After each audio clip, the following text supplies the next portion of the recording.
Hello, you're on Live and Thrive, and it's our desire always to see you thrive.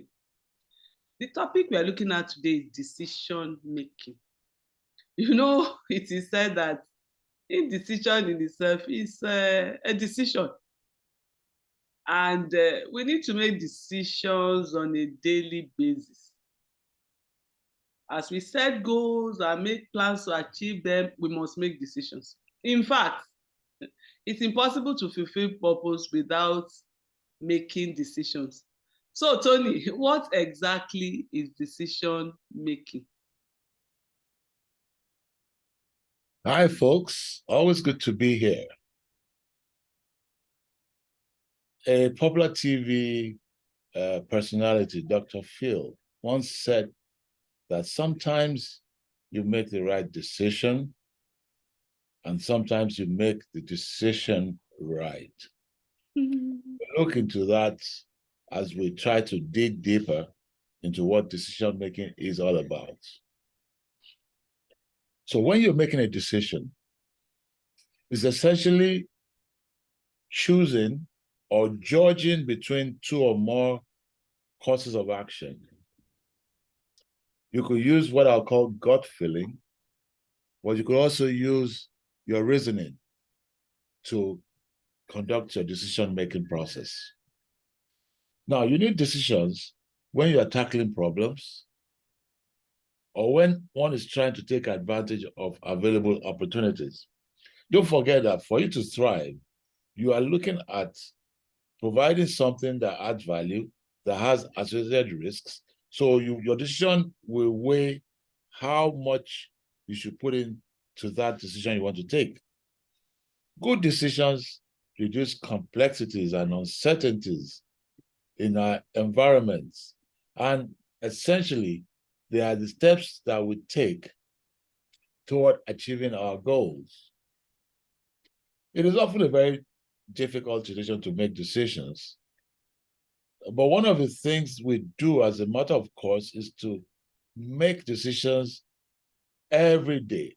In the course of our lives, you probably make up to 200-300 decisions that day. They include things like, what am I going to wear? What should I eat? It could be more complex, like what job should I take? Or what business should I start? On a personal level, who do I marry? Some of these decisions, depending on who you are and where you are and what you wish to achieve, could be difficult.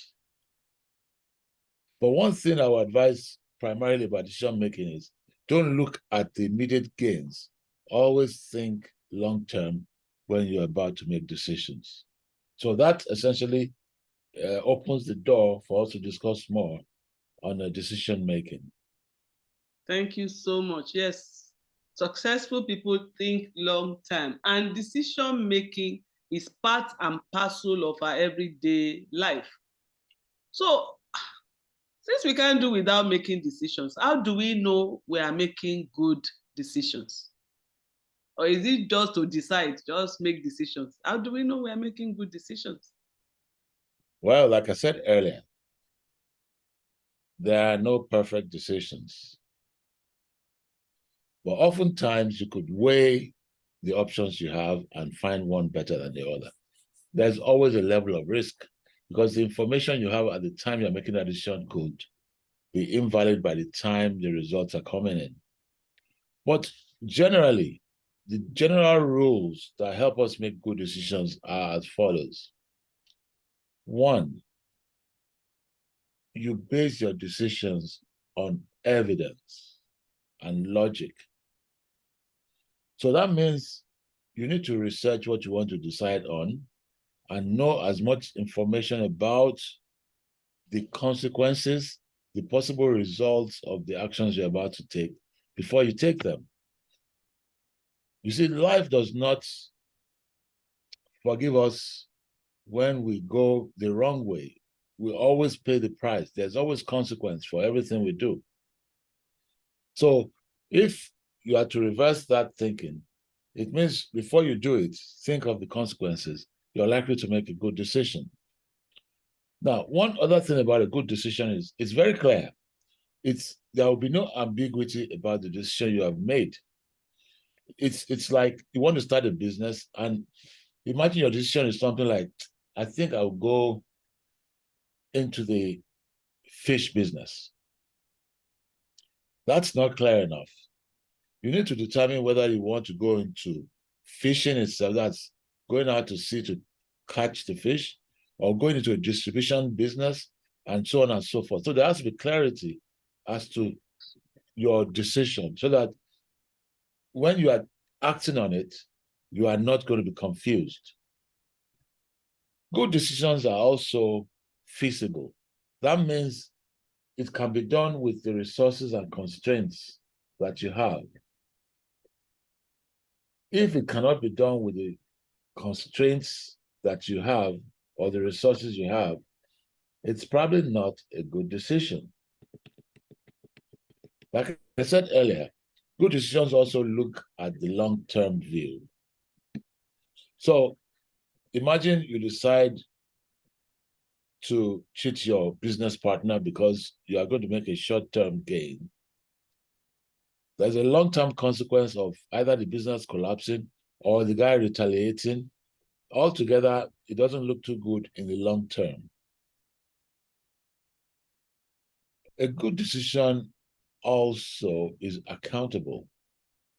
That means it does not disregard the consequences. Imagine somebody's in a shop, he looks around, nobody is watching me, decides to quickly take a product and hide it. Of course, the consequences could be getting caught and getting prosecuted, even going to jail or something. So one must think of consequences when you are making that decision. Should I do this or not? Of course, the consequences could also be good outcomes. Like if I decide to start a business, it means I could earn more money. So you are looking at the consequences of what your decision making is. A good decision also respects the effect and influence of other people. Pretty much what that means is you are considering your stakeholders. You are looking at people that can make your decision go bad, and those that can help you, and those that will be affected by your decisions too. You need to think about them. If your decision hurts somebody else, even if it leads to your own good, it may not be the overall best benefit for everybody concerned. So you need to think about other people. One of the ways you can do that is to ensure that your decisions are consistent with your personal philosophy and values. If you do that, chances are that you are going to take a good decision. And finally, this is usually at the end of the decision-making process when you have taken a decision and the outcomes are coming out.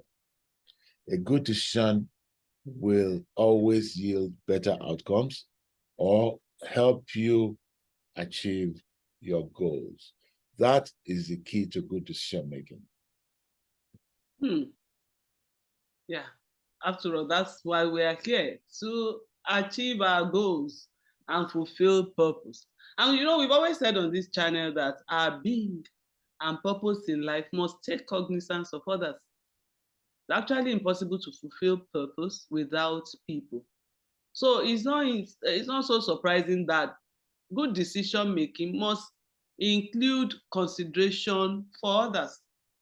So in line with this, how do we go about making good decisions? What is the process that we need to take to make good decision? Well, decisions generally take this form, no matter how complex or simple it is. You see, there are what I'll call strategic decision-making, tactical decision-making, and operational decision-making. Now, something like, what am I going to eat? Looks simple enough, but imagine your master plan is to lose weight. Mm-hmm. That affects that decision immediately. You now want to measure the approach you are going to eat, how much of it you are going to eat, what type of food you are going to eat, how frequently you are going to eat, and all those things now come into play. So that could be a strategic level decision. But it could be also a tactical decision. You are in the middle of tough work. You are so hungry, you need to just get some energy in. At that point, all you are thinking about is just get some energy in. And it's much simpler decision to make. But these are the basic steps for the more serious decisions you want to take in your life. First of all, you start with, what do I want to achieve? You are now aligning it with your purpose, aligning it with your goals and objectives, and looking at, the general direction you are aiming in life. You do not go ahead to start making decisions immediately, because you may not even know the best decisions to make. So you research. That will be the second step. Start researching, gather information on the various ways you can do this, how those things work, what the problems are in your community or your environment, how you can tackle those problems. All those things you must take into account before you now go to the third step, which is, okay, this leaves me with option 1, option 2, option 3, option 4. You have now analyzed all the options you have. Then you go to the next step, which is where, so what you do after that is now choose your course of action and then act on it. But it doesn't end with acting on your decision. When the results are supposed to come in, you must take time to review the consequences of that decision to see whether you have made mistakes. Are there ways to improve your decision-making process? Are there ways to make better decisions, and so on and so forth? It's very crucial for us to carry out that review portion of our decision-making, which is what I find lacking in most people. Even if they take those important steps of comparing and everything until they make a decision, they don't go back to check that they've made the right decisions. And that is what I would recommend that we do as much as possible of. Wow. Wow. Honestly, this has been most amazing. You've talked about the risks that are involved in decision making and mistakes that can come from our decisions. Because after all, life is full of uncertainties. So how do we curtail these risks and mistakes?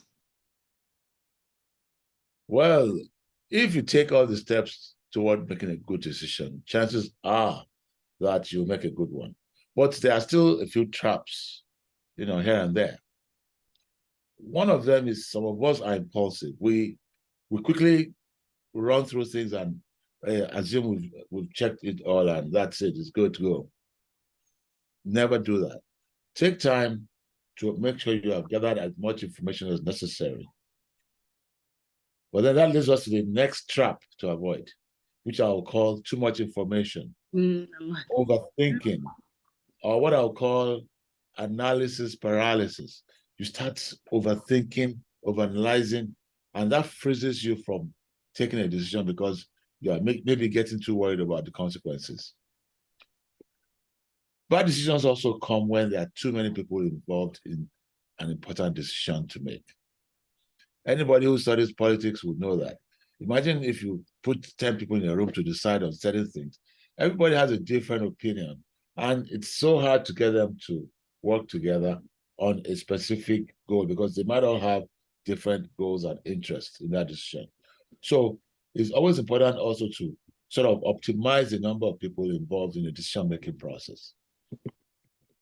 Now, another thing that could hurt our decision-making is if we have vested interests.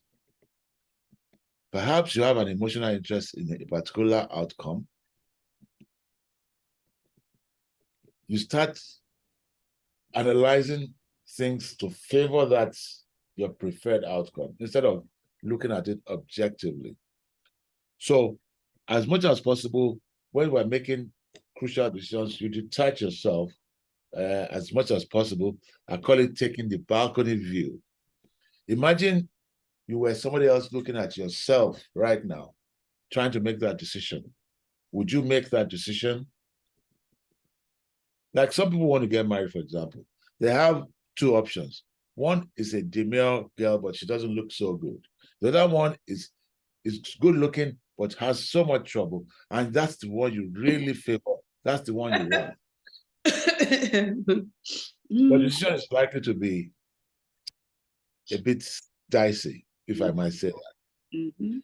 Also a bad thing to make decisions when you are in a heightened emotional state. Either you are too happy or too upset or too, sad. When you make a decision at those times, they may cloud your judgment. So it's always advised that you take some time before you make decisions, especially when you are in an emotional state.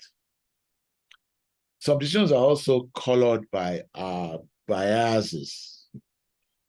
Or people from the north or people from the east are like that. People from the west are like this. So if you are dealing with people from those people you have already stereotyped, you are likely to have clouded judgment in your dealings with such people.